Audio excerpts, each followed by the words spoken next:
Y bueno, pues el día de hoy vamos a abrir nuestras Biblias en Juan 5:35. Juan 5:35, la primera parte del verso dice: Él era antorcha que ardía y alumbraba. Él era antorcha que ardía y alumbraba. Miren, si nos gustaría que hablaran bien de nosotros, a veces que uno dice, mira, es buena persona. Y tú dices, bueno, pues es que es mi esposa, ¿no? O es que es mi hijo, es un familiar, es un amigo. Pero ¿te imaginas recibir estas palabras del mismo Señor Jesucristo? Este testimonio que Jesucristo da es de un hombre cuyo nombre era Juan el Bautista. Juan el Bautista vivió en una época de gran apostasía, en un tiempo donde el pueblo de Dios se había apartado de los caminos de él.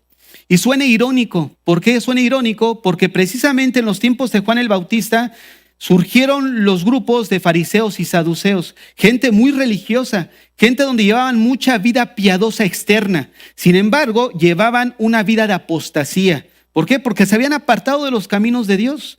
Miren, Juan el Bautista terminó con lo que se conoce como los 400 años de silencio, por el hecho de que en ese periodo no surgió un hombre autorizado por Dios mediante o por medio del cual Dios hablara, hasta la llegada de Juan el Bautista, donde termina ese periodo de 400 años.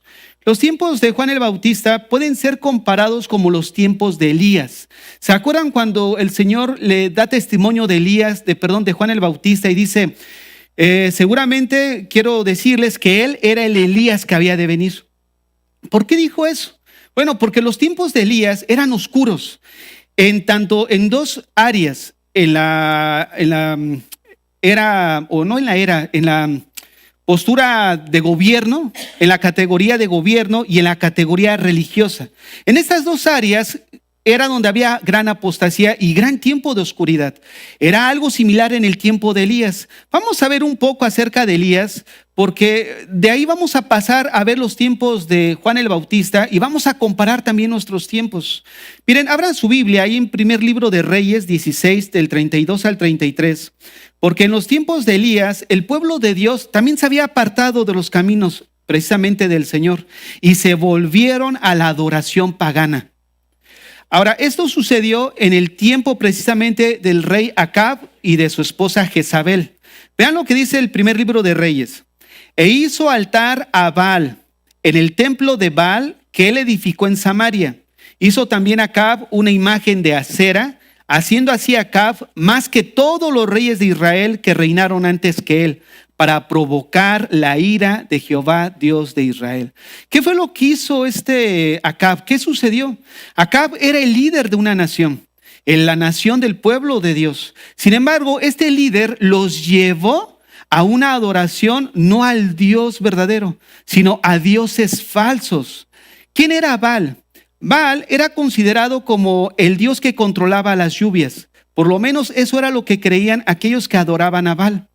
Pero el Dios verdadero le iba a mostrar al rey Acab quién dominaba los elementos de la naturaleza. ¿Y qué sucede? Que manda a Elías a darle un mensaje al rey Acab. Y este mensaje lo encontramos ahí en primer libro de Reyes, capítulo 17, verso 1. Vean el mensaje que el Señor le da. Pero consideren el hecho de que ya leímos cómo Acab desvía la adoración del pueblo de Dios a la adoración de falsos dioses. ¿Qué es eso? Eso es apostasía. Se apartaron de los caminos de Dios para dirigirse a otra adoración. Pero observen, ¿quién comenzó en un momento dado a corromper los líderes de gobierno? El rey Acab. Ahora la pregunta es, ¿dónde estaban los profetas de Dios? ¿Dónde estaban los sacerdotes? Generalmente vemos que cuando hay una situación de apostasía, también los sacerdotes y los profetas de Dios terminan corrompiéndose juntamente con el sistema moral de ese gobierno. Y es lo que estamos viendo. Vean lo que dice el primer libro de Reyes. Entonces, Elías Tisbita, que era de los moradores de Galat, dijo a Acab: vive Jehová Dios de Israel, en cuya presencia estoy, que no habrá lluvia ni rocío en estos años, sino por mi palabra. ¿Qué sucede posteriormente a esto? Que durante 3 años y 6 meses no hubieron lluvia. Y durante ese periodo Dios les mostró quién realmente controlaba los elementos de la naturaleza. pero la verdadera muestra de poder estaba por venir. ¿Por qué razón? Porque después de este periodo de 3 años y medio, ¿se imaginan? O sea, no llover 3 años y medio, ¿qué pasó con las cosechas? ¿Qué pasó con su cultivo? ¿Qué pasó con sus animales? El rey Acab estaba desesperado, buscando por todo rincón de Israel, incluso en los países cerca, buscando al profeta Elías. Y él agarra a su siervo llamado Abdías y le dice, ¿sabes qué, Abdías? Vamos a dividirnos el país. Tú te vas por esta parte y yo me voy a buscar de este lado. Resulta que en esa división Abdías va buscando, pues ahí viendo a ver si dónde había agua y todo, y se topa con Elías. Y cae postrado a Elías y le dice, ¿no eres tú mi siervo Elías? Y Elías, vean lo que dice en primer libro de Reyes, bueno, abran su Biblia de todas formas en primer libro de Reyes, capítulo 18, verso 16, porque Elías le dice, sí, ahora ve y dile a Acab que voy a ir a verlo. Y Abdías le dice, oye, ¿por qué juegas con mi vida de esa manera, no? Vive Jehová que Acab te ha buscado como loco, dice, y no te ha hallado. Si yo voy y le digo, oye, he encontrado a Elías, y cuando venga a buscarte, y el Espíritu de Dios te tome y te lleva a otro lugar, y cuando él no te encuentre, me va a matar. Entonces, ¿qué sucede? Vean lo que dice Elías, porque Elías le dice, no te preocupes, yo voy a estar. Vean el verso 16. Entonces Abdías fue a encontrarse con Acab y le dio el aviso. Y Acab vino a encontrarse con Elías. Cuando Acab vio a Elías, le dijo, ¿eres tú el que turba a Israel? Fíjense nada más, ¿eres tú el que turba a Israel? ¿Quién le dijo a Elías? En el sentido de que era el que turbaba a Israel.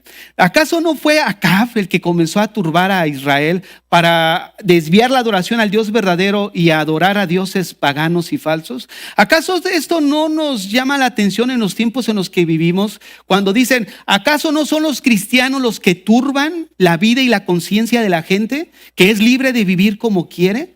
Fíjate nada más cómo la actitud de un pagano, de una persona que de alguna manera no considera a Dios, en base a su punto de vista de Dios, tiene una directiva respecto a su conducta. Si hay gente que no considera a Dios en su vida, pues ¿qué le va a importar, no vivir bajo una regla moral? Entonces, una de las cosas que vemos es precisamente la actitud de un corazón que está desviado de Dios. Señala en un momento dado aquí, como dice, de turbar a los que en realidad no tuvieron nada que ver en esa turbación. Ahora mira la respuesta de Elías. Elías responde en el verso 18. Y él respondió, no he turbado yo a Israel, sino tú y la casa de tu padre, dejando los mandamientos de Jehová y siguiendo a los Baales. Hermanos, en los tiempos de Elías eran tiempos peligrosos.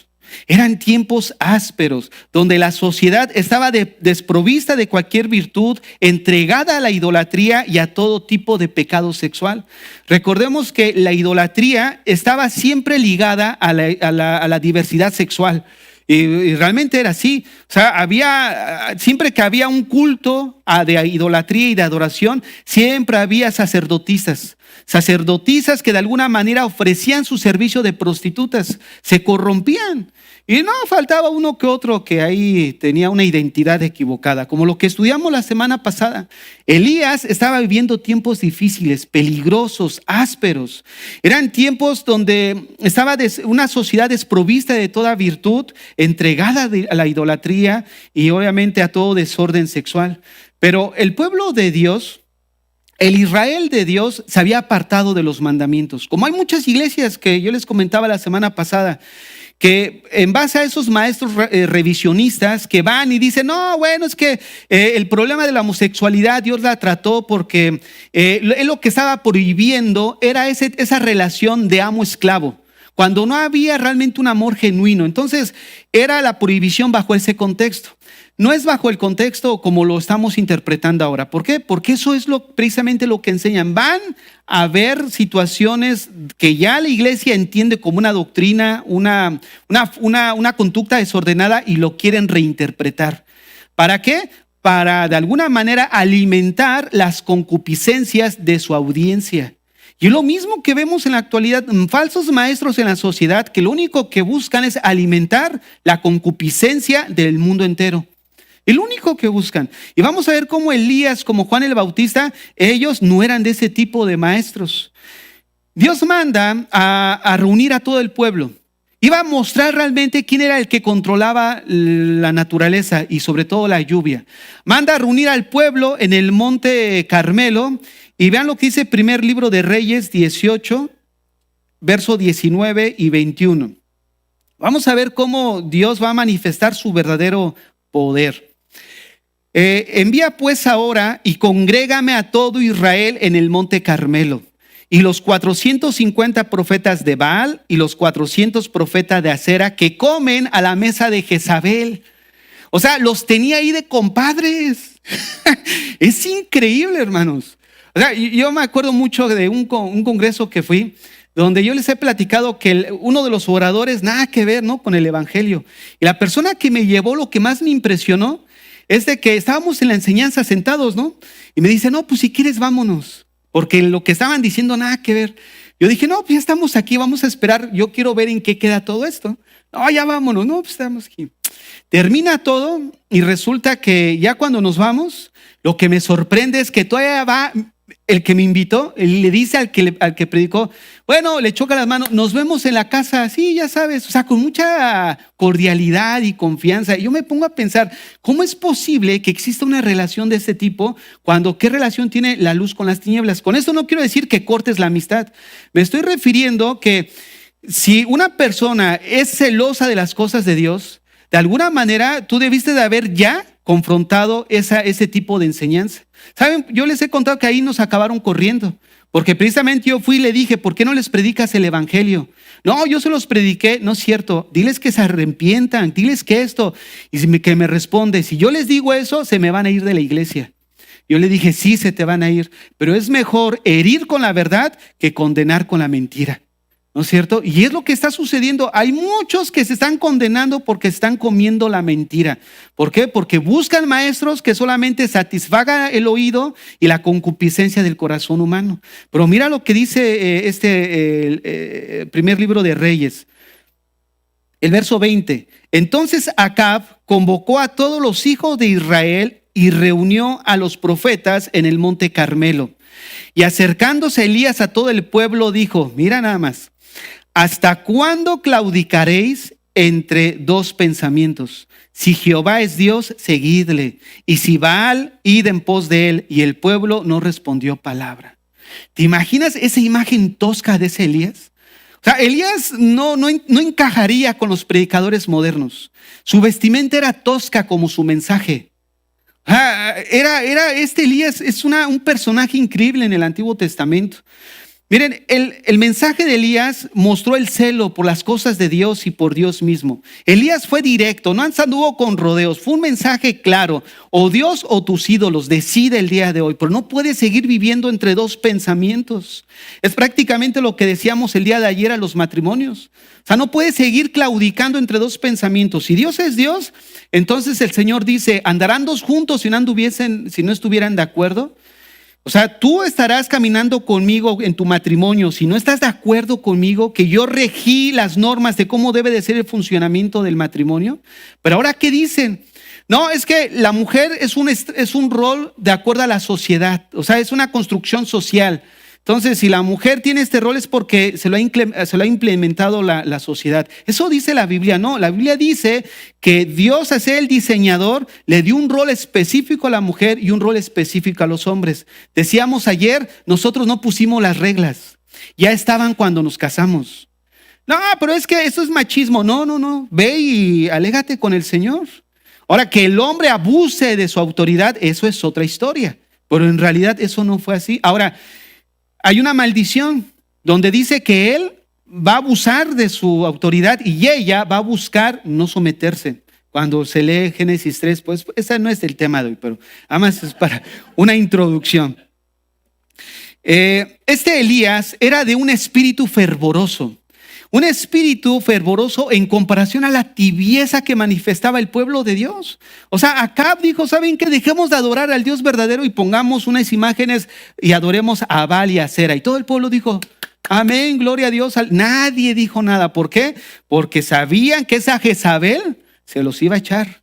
¿no? Como estaba ahí mandando a muerte a muchos. Entonces vemos cómo el pueblo de alguna manera se encontraba dormido espiritualmente, estaba tibio. Y el fervor que manifestó Elías lo llevó precisamente a confrontar al pueblo de Dios. O Dios o los profetas o Baal, ¿no? Tus ídolos. Miren, Elías exhibió a los falsos profetas o a los profetas de Baal como falsos profetas de un Dios falso. Y es lo mismo que estamos viendo ahorita. El Dios falso llamado la ciencia, y no me estoy refiriendo a la ciencia objetiva, real, que es verificable a través de los hechos. Me estoy refiriendo a esa supuesta ciencia que implementa ciertas ideologías y que de alguna manera nos la quieren vender como una verdad. De eso estoy hablando, de que los hechos no corresponden con la realidad de las cosas. Entonces, vemos cómo de alguna manera esa falsa llamada ciencia tiene sus maestros falsos. Y vemos aquí cómo Elías confrontó a esos falsos. Mostró que esos profetas de Baal eran falsos como su mismo Dios.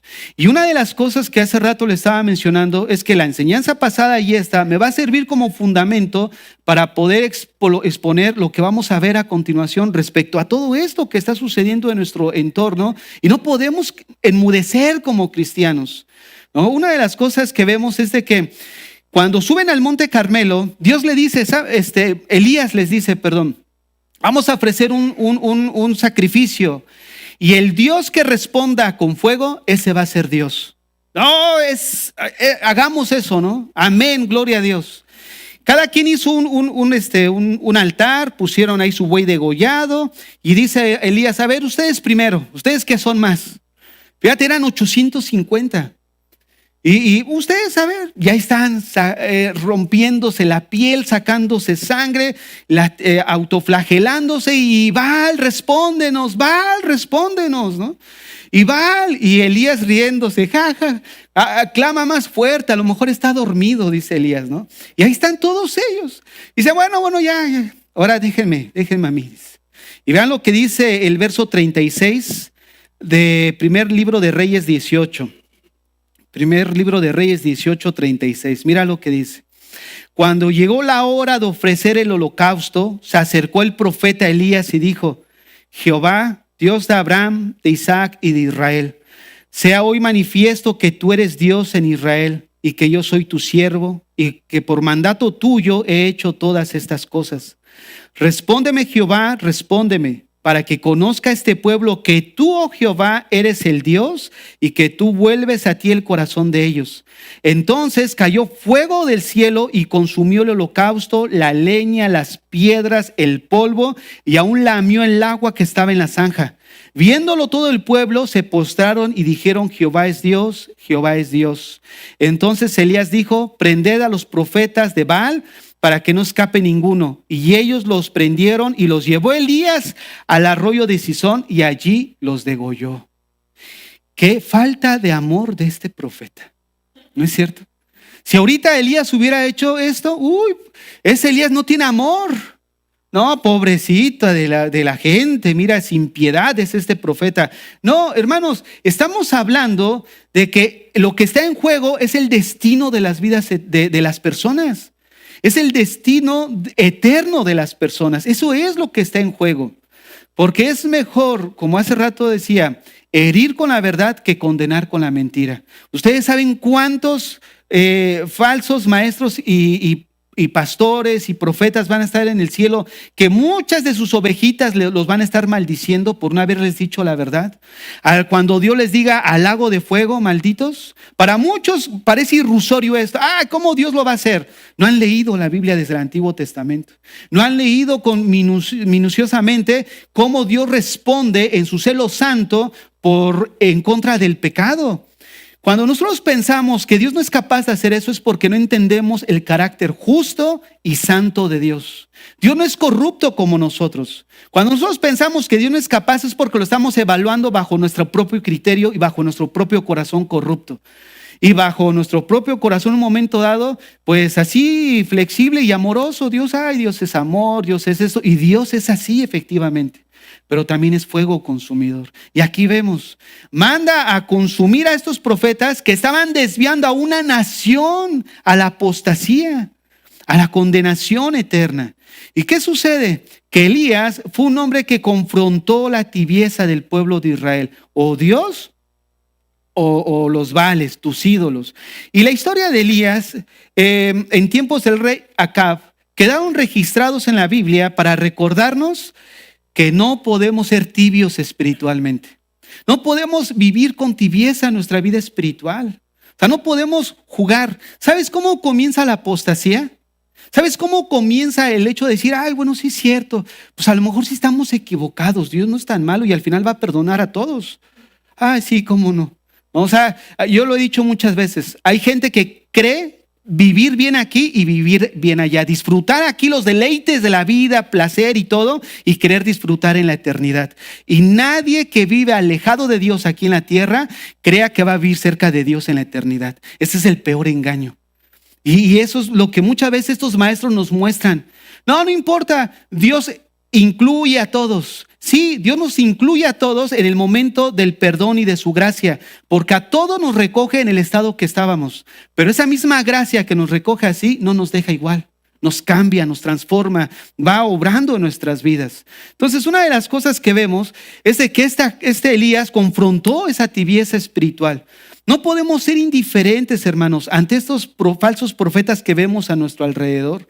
No podemos mostrar en un momento dado, sí, misericordia, pero hablar con sinceridad respecto de las verdades de Dios. Porque al final de cuentas somos mensajeros y emisarios de Dios y vamos a entregar cuentas de lo que hablamos como de lo que callamos. Porque muchos prefieren, bueno, mejor no digo nada. El de no decir nada es como hacerte a un lado y no meterte en problemas. Pero ¿qué crees? Que el día de mañana el Señor te va a decir, ¿por qué no dijiste nada? Es que tú sabes que me iba a meter en problemas, mis cuates, dentro de la sociedad ahí. Pues había uno que no le gustaba andar conforme a tu voluntad y pues se comió todo lo que de alguna forma el mundo le hizo creer de la ideología y pues andaba en pasos malos. Y si yo le digo algo iba a ser el aguafiestas de la reunión, no podía atreverme a perder la relación con mis cuates.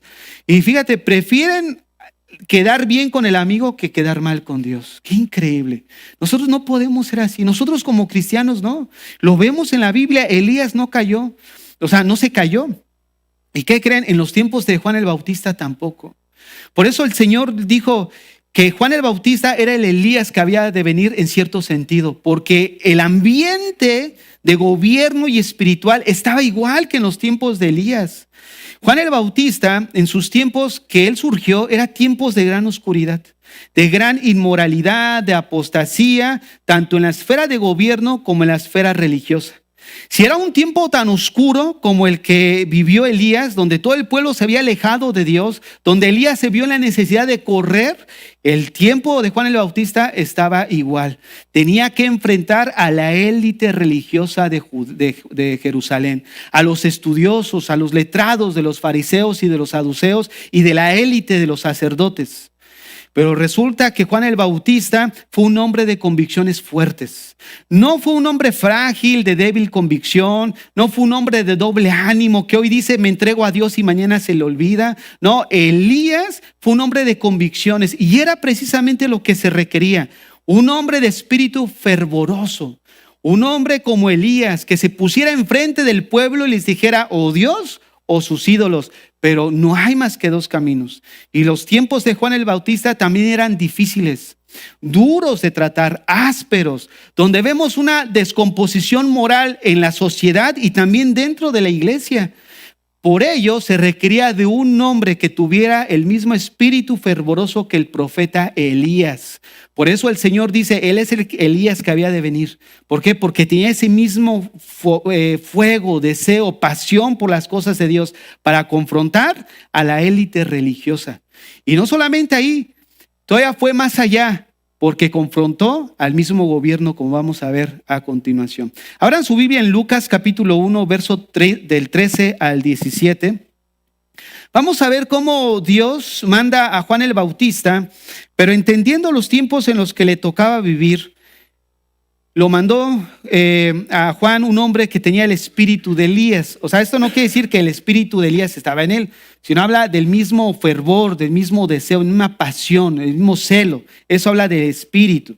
Dice ahí Lucas 1:13, Pero el ángel le dijo a Zacarías: no temas, porque tu oración ha sido oída y tu mujer Elizabeth te dará a luz un hijo y llamarás su nombre Juan, y tendrás gozo y alegría, y muchos se regocijarán de su nacimiento, porque será grande delante de Dios. No beberá vino ni sidra, y será lleno del Espíritu Santo aún desde el vientre de su madre. Y hará que muchos de los hijos de Israel se conviertan al Señor, Dios de ellos. E irá delante de él con el espíritu y el poder de Elías, para hacer volver los corazones de los padres a los hijos, de los rebeldes a la prudencia de los justos, para preparar al Señor un pueblo bien dispuesto. Miren, Juan el Bautista, el Señor dice que era una antorcha. A mí me impresiona eso. Una antorcha que alumbraba. Tanto era el fervor, su amor por Dios, por las cosas de Dios, que no le dio miedo confrontar, así como Elías, estas dos grandes esferas. Vean en Lucas capítulo 2, verso 7, vean cómo confronta a la élite religiosa, esta esfera religiosa que de alguna manera creían estar bien con Dios porque hacían cosas externas. Y es precisamente lo que vende la religión. La religión te vende una idea externa nada más. Pero vean a dónde pone el dedo Juan. Juan es uno de mis personajes favoritos de la Biblia. Juan el Bautista. Es increíble la vida de este hombre. Vean lo que dice. Verso 7. Y decía a las multitudes que salían para ser bautizados por él: oh, hijos de Dios amorosos. ¿No? Lucas, ahí Lucas 2, verso 7. ¿No? Entonces Lucas 3, y ando otra vez pasando igual que la semana pasada. A ver, chequen si ahorita llevo en mi Biblia. ¿Sí, 3? Ah, bueno, ya. Lucas 3, 7. Si ya me conocen, ¿para qué se ponen así? Ah, es broma. Es broma, hermano. Lucas 3, 7 dice así: y decía a las multitudes que salían para ser bautizados por él: oh, generación de víboras. Ay, ¿te imaginas? ¿Qué mensaje? Oh, generación de víboras. ¿Quién os enseñó a huir de qué? De la ira venidera. Haced pues frutos dignos de arrepentimiento, y no penséis decir dentro de vosotros mismos: tenemos a Abraham por padre. Porque os digo que Dios puede levantar hijos a Abraham aún de estas piedras. Y ya también el hacha está puesta a la raíz de los árboles. Por tanto, todo árbol que no da buen fruto se corta y se echa en el fuego. Pero ¿a quién le estaba diciendo esto? A los fariseos, a los saduceos, que de repente estaba él bautizando a la gente que eran los publicanos, las rameras, todo aquello que de alguna manera era lo despreciable de la sociedad, que estaba acudiendo al llamado de arrepentimiento, reconociendo verdaderamente su condición. Y dentro de ellos va la élite religiosa, con esos vestidos largos así, que le gustaba ser vistos. Pase el ungido de Jehová, y ahí va el pastor, con sus guardaespaldas. ¿No los han visto en YouTube? Ay, hay uno que es allá, no sé si es un boricua puertorriqueño, que va a las reuniones y trae a 2, 3 ahí, hasta el portafolio le andan cargando, y él pasa así, con su aquí así, y así bien. Yo me quedo pensando, digo, ay, estos hermanitos, ¿no? O sea, estos hermanitos que le siguen todavía la loquera a ese señor. ¿Te imaginas nada más? Encontramos aquí a un hombre que está confrontando con la realidad. Oye, eres una víbora. Oye, ¿por qué me dices eso? Si yo vengo a la iglesia todos los días, levanto mis manos, oro, ayuno y me doy golpes de pecho. Pues ¿sabes por qué? Porque por fuera eres sepulcro blanqueado, pero por dentro, híjole, hueles mal. Es lo que Jesús les dijo en Mateo 23, pegándole a todos los fariseos: sepulcros blanqueados. Porque ellos pensaban que solamente porque se dedicaban a guardar los mandamientos de una manera concreta, o sea, de una manera externa, como muy moralistas: no, yo no mato, yo no robo, yo soy bueno delante de Dios.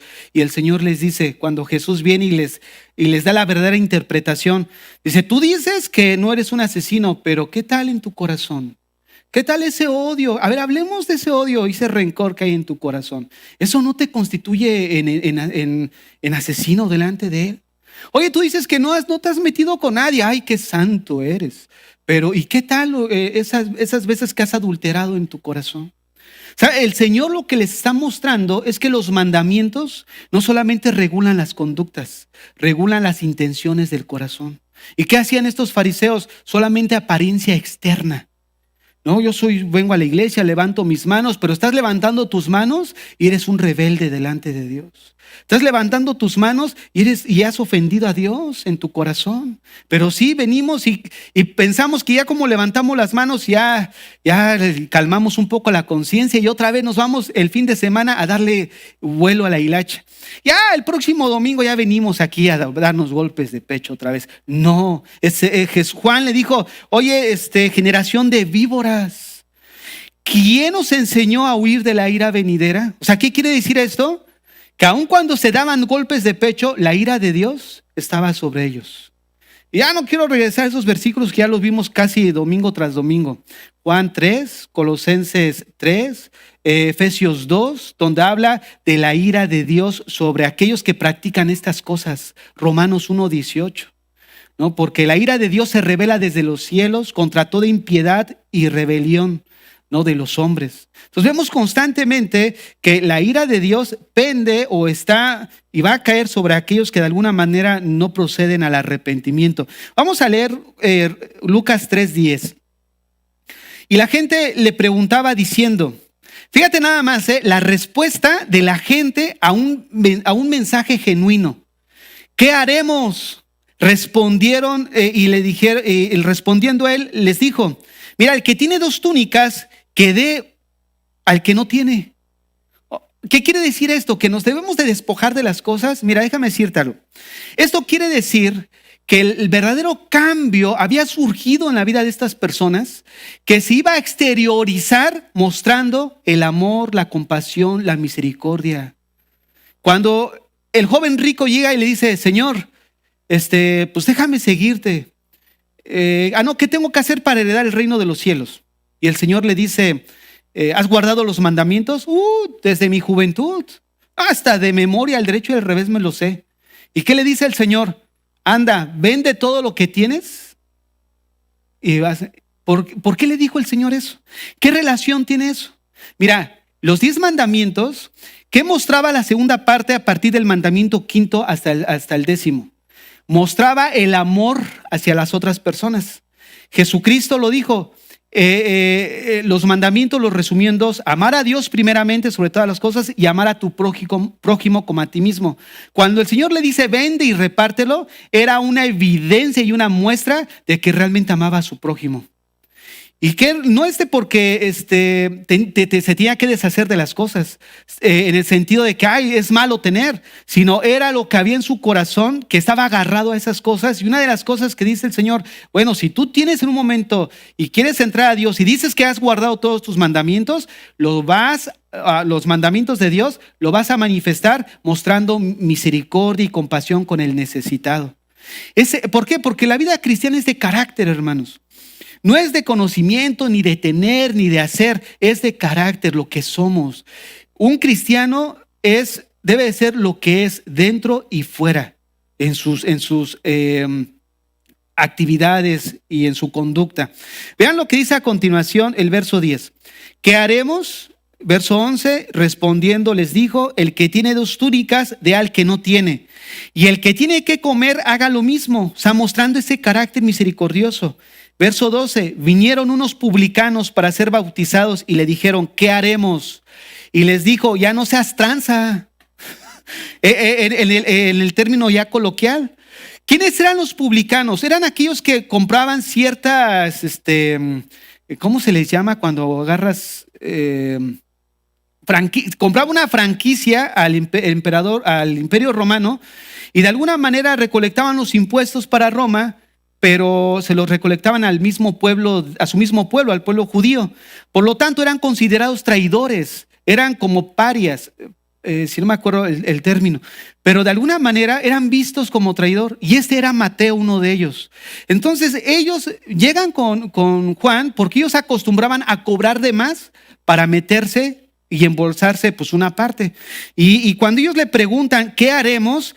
¿Qué dice Juan? No exijáis más de lo que está ordenado. O sea, confórmate con lo que tienes. porque el amor al dinero es la raíz de todos los males. Entonces, ¿qué de alguna manera estamos viendo? Un cambio en su manera de pensar, un cambio en su comportamiento. Quedaron tan impregnados del mensaje de Juan el Bautista que estaban tan permeados en la sociedad, en ese estilo de vida que para ellos era algo normal, que tuvo que venir un hombre fervoroso como el espíritu de Elías a sacudir el mismo espíritu de los que estaban viviendo en ese momento para que reaccionaran. Un mensaje, se requería de un mensaje claro, contundente, fuerte, para despertar a una sociedad que se estaba cayendo en pedazos. Porque aquí no solamente vemos cristianos o personas en el sentido de que seguían a Dios, sino eran personas que eran publicanos, que vemos incluso en el verso 14, que llegaron soldados y le dijeron, ¿qué haremos? ¿Qué les dice Juan?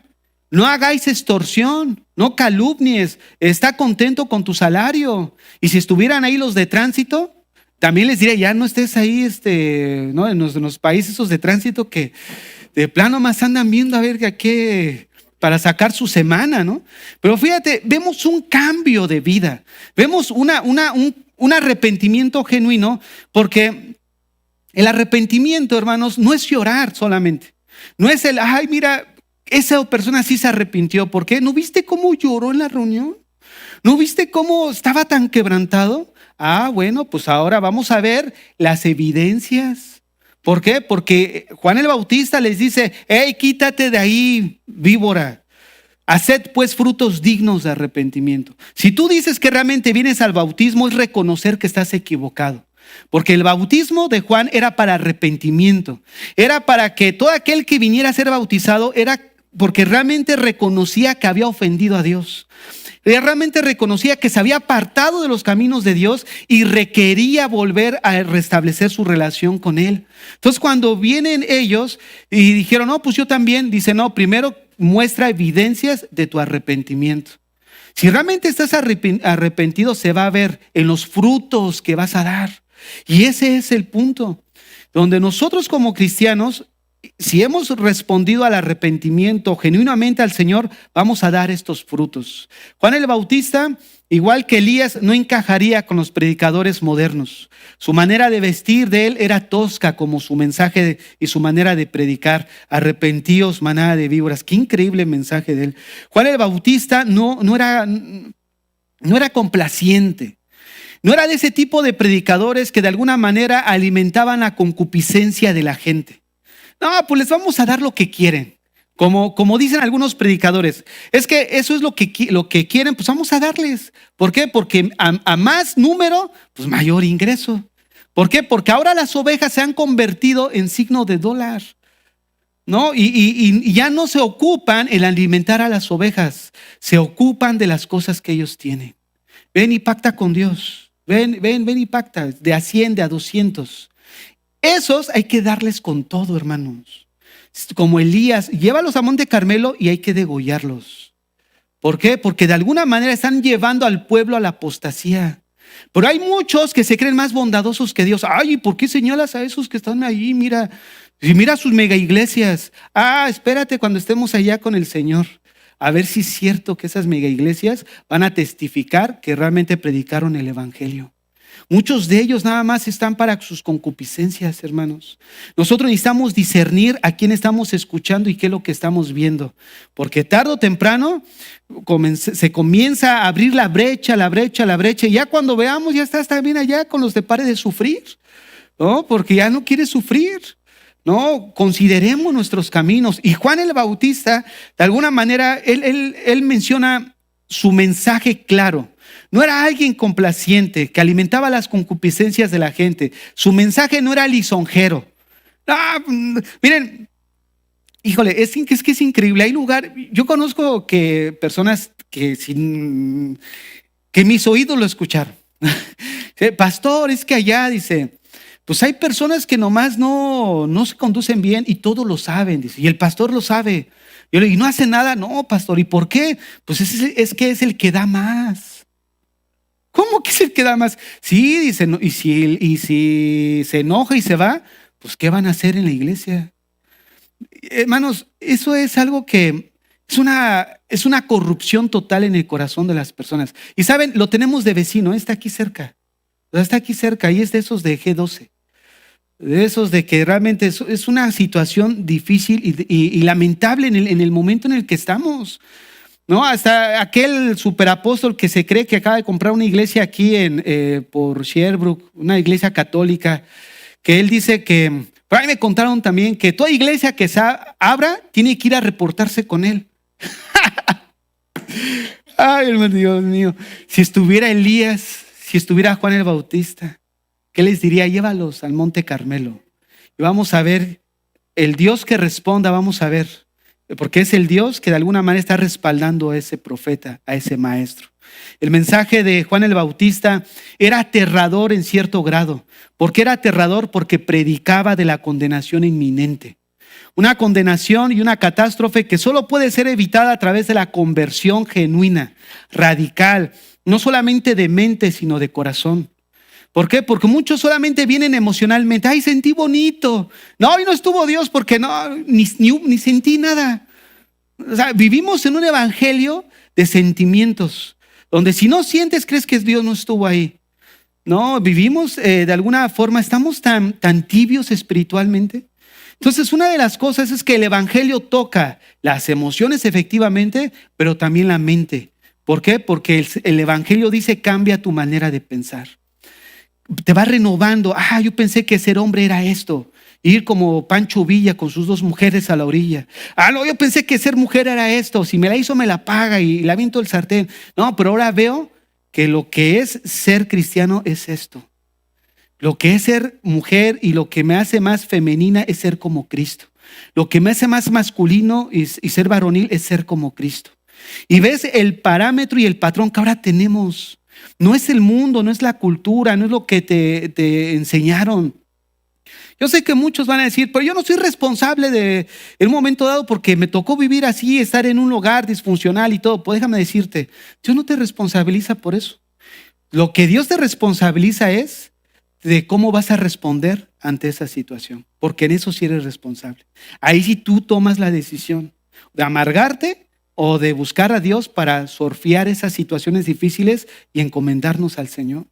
Entonces es ahí. Vemos nosotros que así como en la esfera religiosa de Juan el Bautista, también había otra esfera, la de gobierno. Y ahí, si Juan el Bautista se salvó de los fariseos y saduceos, ¿y saben por qué se salvaron? No porque ellos no quisieran matarlo, sino porque el pueblo temía, o mejor dicho, los fariseos y saduceos temían al pueblo porque era considerado como un profeta genuino. Pero ¿quién creen que sí no se la perdonó? Herodes. Esa esfera religiosa.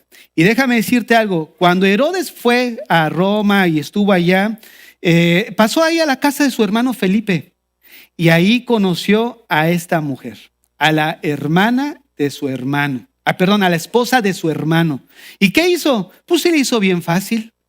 No, pues bueno, véngase para acá, chiquita. Yo aquí la voy a atender, aquí en mi palacio, manténgase tranquila, aquí va a tener de todo. Si aquel no la atendía, sí, mi hermana es un pata, véngase, yo la voy a atender. Pero fíjate nada más. O sea, ese retrato nos habla de cómo estaba el ambiente social.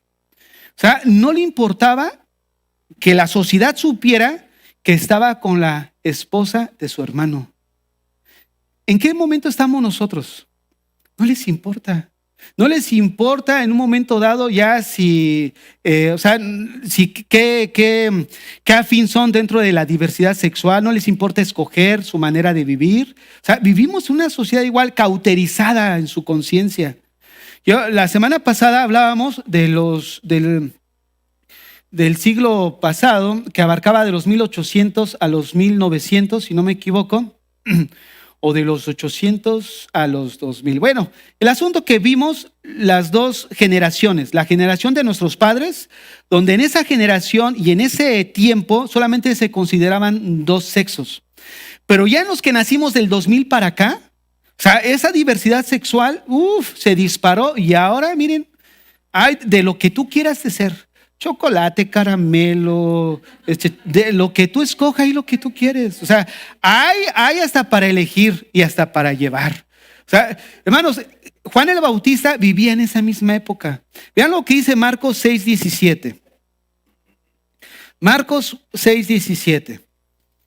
Porque el mismo Herodes había enviado y prendido a Juan y la había encadenado en la cárcel por causa de Herodías, mujer de Felipe, su hermano, pues la había tomado por mujer. Fíjate nada más.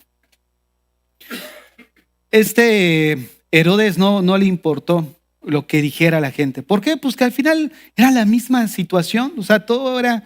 Si miras un poco de la historia del Imperio Romano, pues hasta los Césares tenían ahí se dice que Nerón tenía ahí también su chiquito ahí que lo atendía y lo cuidaba, lo mimaba. O sea, era una perversión total. Pero en ese ambiente, en esos tiempos difíciles, fieros, peligrosos, ¿qué vamos a hacer? ¿Qué fue lo que hizo Elías? Elías se levantó y despertó al pueblo y de alguna manera señaló también el gobierno de Acab. Oye, tú has prostituido al pueblo de Dios. Juan el Bautista hizo lo mismo, se fue con la élite religiosa y después apuntó su dedo hacia el ambiente de gobierno. Oye, tú te estás corrompiendo. Y de alguna manera esto podría ilustrar cómo el mismo gobierno ahora, o sea, hasta autoriza, ¿sabes qué? Bueno, pues démosle luz verde a la ley del aborto. Si el hijo que quiera, yo les he comentado y lo vamos a ver más adelante, que si tu hijo de alguna forma se identifica con una identidad diferente al sexo asignado y tú te opones, te lo quita el gobierno y ellos se convierten en su tutor. O sea, vivimos en tiempos peligrosos. Hay quienes dicen, no, que Estados Unidos y Canadá, el primer mundo, algo para vivir quietamente, pero ni en nuestros países se ve semejante situación. ¿No es cierto? O sea, aquí podemos perder hasta a nuestros hijos. Y ahí les voy a decir todo lo que ha ido surgiendo a lo largo de... pero con tiempo. Miren, vamos a Marcos 6, verso 18 al 20. Porque Herodes tomó a la mujer de Felipe, que era Herodías, y la pregunta es, ¿qué iba a hacer Juan el Bautista? ¿Se iba a quedar así con los brazos cruzados? No. Bueno, pues cada quien es libre, no juzgues. ¿Por qué juzgas? ¿Que a poco tú no pecas? No hay que aventar la primer piedra. O sea, no, vean lo que dice. Porque Juan decía a Herodes, no te es lícito tener la mujer de tu hermano. Qué valor de este hombre, ¿no? O sea, se levantó y a la autoridad de gobierno le dice, no te es lícito comportarte de una manera que deshonra y va en contra de los mandamientos de Dios. No te es lícito llevar al pueblo de Dios o llevar a la sociedad a corromperse moralmente. No te es lícito afirmar o hacer una práctica que Dios desaprueba. Vean el carácter de este hombre. No te es lícito tener la mujer de tu hermano. Pero Herodías, igual que aquella Jezabel, la acechaba. Deseaba matarle y no podía.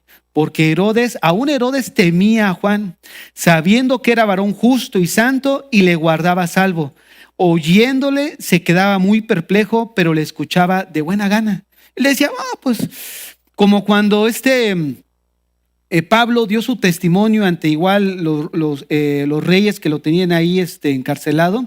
Y dice ahí el texto que, oye, por poco me persuades a hacerme cristiano, Pablo. Mira, esos que por poco van a estar con el gusano que nunca muere. Dice ahí, cuando habla del infierno, se refiere al gusano que nunca muere. Hay algunos historiadores y algunos estudiosos que dicen que ese gusano que nunca muere se refiere al hecho de que una persona cuando esté siendo atormentada, de repente va a recordar las cosas o las veces que le predicaron del evangelio, va a recordar cuando fue a la iglesia, va a recordar todas esas oportunidades que tuvo de volverse a Dios y lo va a sentir tan real que en el momento de decir, sí, me arrepiento, en ese momento va a volver en sí y se va a dar cuenta que está ahí en el infierno atormentado. El gusano que nunca muere. Es lo que algunos historiadores mencionan. Es una parte muy oscura, pero lo han interpretado de esa manera. Ahora, dice aquí el texto de Marcos 6, 18 que en el verso 19 leo, pero Herodías la acechaba y deseaba matarle. Y en cambio Herodes lo mantenía a salvo porque de buena gana. Pero fíjate nada más la influencia negativa de la mujer. No la voy a agarrar con ustedes, hermanas, créanmelo. O sea, si no otra vez, no ayer, no. Miren, pero vemos cómo de alguna forma Eva se dejó seducir. Job, la mujer de Job, que le dijo, oye, sigues reteniendo tu integridad, maldice a Dios y muérete. En este momento vemos cómo la mujer tenía una cierta influencia negativa. Por eso Pablo, en la carta primera a Timoteo, dice, oye, que la mujer no debe de gobernar en la iglesia. O sea, no debe tener el punto de autoridad máxima, de dirección. ¿Por qué? Porque el varón no fue engañado sino ella. O sea, hablando que es susceptible en un momento dado al engaño del enemigo. Hay una situación en la que una persona engañó a su esposo, ¿no? Y se fue. Pero resulta que a ella se le hace fácil decir, bueno, yo me voy a restaurar y voy a poner mi iglesia. Pues está bien. ¿Te imaginas? O sea, de alguna manera es más fácil ser influenciado. O sea, esa es la idea. Pero por eso debe de estar siempre bajo autoridad. Todos debemos estar, de hecho, también nosotros como varones estamos bajo autoridad. Porque una mujer dice, bueno, pero ¿y a él quién lo supervisa? Miren, hermanas, límpiense su oído, nada más para que escuchen esto. ¿Quién va a supervisar a tu marido? La mano de Dios es más pesada que cualquier mano. Yo siempre se los digo a las esposas, deja que Dios trate con él. Pero cuando la mujer, no, es que esto, y te metes, y yo también le voy a decir, bueno, entonces tú arregla el asunto. ¿Ya para qué vienes a pedirle consejo a Dios? Si tú crees y eres más sabia que Dios, entonces hazlo como tú dices. Pues yo no creo que seas más sabia, porque si fuera sabia, ya hubiera solucionado el problema desde cuándo. Pero cuando tú te haces a un lado y se lo encargas a Dios, ay, hermanitas, hasta la fecha no conozco a nadie que a Dios se le haya ido uno. Y empezando por mí. Cuando mi mamá dijo, ¿sabes qué, Dios? Te lo entrego. ¿Sabes qué? Vete lejos. Estando lejos, no voy a sentir feo que digan está muerto en la calle o está en la cárcel. Me voy a hacer la idea de que estás bien, aunque estés mal. Vete. Y cuando ella me dejó en las manos de Dios, porque esa era mamá de hijo de mami, el chiquito, pero cuando me soltó, ay, duele la mano de Dios, hermanos. Duele. De verdad que duele, pero mira, nos corrige el Señor a los que amamos. Hermanas, déjenselo al Señor. Déjenselo al Señor. ¿Ustedes creen que Él no sabe? No, hermanitas. Pero bueno, Juan fue pregonero de justicia, hermanos. Y vean lo que vemos. Este acto de Herodes nos deja ver la decadencia moral en la sociedad en la que precisamente le tocó vivir a Juan el Bautista. Juan el Bautista, hermanos, peleó la buena batalla de la fe al ir en contra de lo que se había corrompido delante de Dios. Me voy a ir rápido. Levítico 9:21 dice ahí el texto: y el que tomare la mujer de su hermano comete inmundicia. La desnudez de su hermano descubrió, sin hijo será. O sea, Juan el Bautista conocía esto. Por eso él se levantó y señaló la acción pecaminosa de Juan. ¿Y cuál fue el precio? Marcos 6:21. Pero venido un día oportuno en que Herodes, en la fiesta de su cumpleaños, daba una cena a sus príncipes y tribunos y a los principales de Galilea, entrando la hija de Herodías, danzó y agradó a Herodes y a los que estaban con él a la mesa. Y el rey dijo a la muchacha: pídeme lo que quieras y yo te lo daré. Le juró: todo lo que me pidas te daré, hasta la mitad de mi reino. Saliendo ella dijo a su madre: ¿qué pediré? Y ella le dijo: la cabeza de Juan el Bautista. Vio la oportunidad. Entonces ella entró prontamente al rey y pidió diciendo: quiero que ahora mismo me des en un plato la cabeza de Juan el Bautista. Y el rey se entristeció mucho, pero a causa del juramento y de los que estaban con él a la mesa, no quiso desecharla. Y enseguida el rey, enviando a uno de la guardia, mandó que fuese traída la cabeza de Juan. Y el guarda fue, le decapitó en la cárcel y trajo su cabeza en un plato y lo dio a la muchacha, y la muchacha lo dio a su madre. Hermanos, Juan el Bautista fue decapitado. Fue decapitado por señalar la perversión sexual y el pecado inmoral de un hombre. Y de esa misma manera va a suceder con nosotros. El día de mañana, cuando nos opongamos a toda esta diversidad sexual que está a nuestro alrededor y lo señalemos como pecado, probablemente la iglesia nos lo perdone, pero el gobierno no nos lo va a perdonar. ¿Por qué? Porque así como Elías fue decapitado por la autoridad de gobierno, de alguna manera vamos a ser perseguidos en ese sentido. ¿Por qué? Porque nos oponemos a lo que ellos dicen verdad. Porque hay de aquel que llame a la mentira verdad y a la verdad le llame mentira. Fíjate, hay algo claro en las escrituras. Los tiempos de Juan, hermanos, ya existía este tipo de situaciones. La sociedad vivía en un libertinaje total. Sin embargo, Juan el Bautista levantó la bandera del evangelio. Y es lo que nosotros debemos de hacer. Elías, como Juan el Bautista, fueron hombres de convicciones profundas de Dios. Amaban no solamente a Dios, sino las cosas de Dios. Pero quiero hacerles una pregunta. ¿Dónde están los Elías de estos tiempos? ¿Dónde están los Juan el Bautista de estos tiempos? Que levanten la luz del evangelio y señalen y llamen pecado a lo que Dios llama pecado. Que así sea tu familiar y esto, con todo amor también, ¿no? No hay que llegar y sablear, ¿no? Con todo el amor que debemos de tener hacia ellos, porque esto no es personal. O sea, no se trata nuestra lucha no es carnal contra personas, es con ideas, y eso es lo que vamos a tratar la próxima enseñanza. Es de ideas, esa es la guerra espiritual que estamos librando, hermanos, y debemos de librar bien. Ahora, nosotros necesitamos tener ese espíritu de Elías y de Juan el Bautista, que levantemos de alguna manera la verdad del evangelio y que seamos antorchas encendidas que alumbren a todo aquel que esté a nuestro alrededor. Que nuestro mensaje sea: ¿hasta cuándo claudicaréis entre dos pensamientos? Si Jehová es Dios, seguidle. Si no, mira, cada quien que tome su camino, pero van a asumir las consecuencias de la decisión que tomen. Vivimos tiempos peligrosos, que así como en los tiempos de Juan el Bautista se vio una perversión sexual, estamos enfrentando lo mismo. Gobiernos que apoyan el aborto, ideología de género, diversidad sexual y que de alguna manera buscan meter el veneno a nuestros hijos. Por eso, hermanos, debemos nosotros de pelear la buena batalla. ¿Cómo vamos a pelear la buena batalla? Saliendo de nuestro confort. No puedes defender lo que no conoces. Y si nosotros vemos ahorita, miren, híjole, hace años que se lidia con el discipulado. El pueblo de Dios no quiere ser discipulado porque asumimos que ya lo sabemos todo. Y es un error. Hay una tibieza. Pongámonos en serios con Dios. Pongámonos firmes en la voluntad de Dios. Si Jehová es Dios, seguidle. Ahora, si los dioses que hay en tu corazón son tu verdadero motivo de adoración, pues oraremos por ti. Que el Señor tenga misericordia, pero al final solamente el tiempo va a dar testimonio de la verdad. Y cuando estemos delante de Dios, vamos a ver realmente sobre quién va a descender el fuego. Pero el fuego como el de Elías, para respaldar el verdadero mensaje que estamos viendo en la actualidad. En la actualidad vemos muchos tipos de mensajes, pero ¿cuál de ellos es sobre el que descenderá el fuego de Dios para respaldar que realmente es algo que es aprobado por Él? Hermano, nosotros necesitamos pelear la buena batalla. Peleemos, mejor dicho. Peleemos la buena batalla.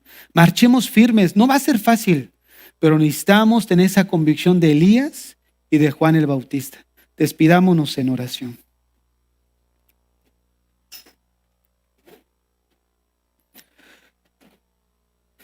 Señor, en esta mañana venimos delante de ti. Señor, tú conoces los corazones de los que estamos aquí. Tú conoces nuestras vidas, Señor. Tú sabes lo que hay en cada uno de nosotros, nuestras convicciones, nuestro amor, nuestra devoción genuina. Padre, no hay pensamiento oculto delante de ti, ni motivación oculta. En esta mañana te ruego que restaures, Señor, los corazones de los que están aquí, los pensamientos, nuestras vidas. Señor, que manifestemos cada uno de nosotros tu evangelio, la gloria de tu evangelio, las verdades del evangelio. Porque ahorita la verdad está en guerra, Señor. Casi como Elías, casi como Juan el Bautista, casi como Pablo, casi como esos hombres que están registrados en la Biblia y que también han estado a lo largo de la historia, Señor, se han levantado, que así seamos nosotros, Señor. Nos levantemos la bandera de la verdad del Evangelio y que con toda convicción en nuestro corazón, Señor, condenemos y desaprobemos lo que tú desapruebas, Señor. Danos el entendimiento, la sabiduría, la dirección para instruir a nuestros hijos, para instruir a aquellos que nos rodean, Señor. Para vivir vidas, Señor, que sean agradables delante de ti. Vidas santas, Señor. Vidas entregadas. Que día a día, Señor, nos estemos conformando a tu evangelio. Te damos a ti toda la gloria y toda la honra en Cristo Jesús. Amén y amén.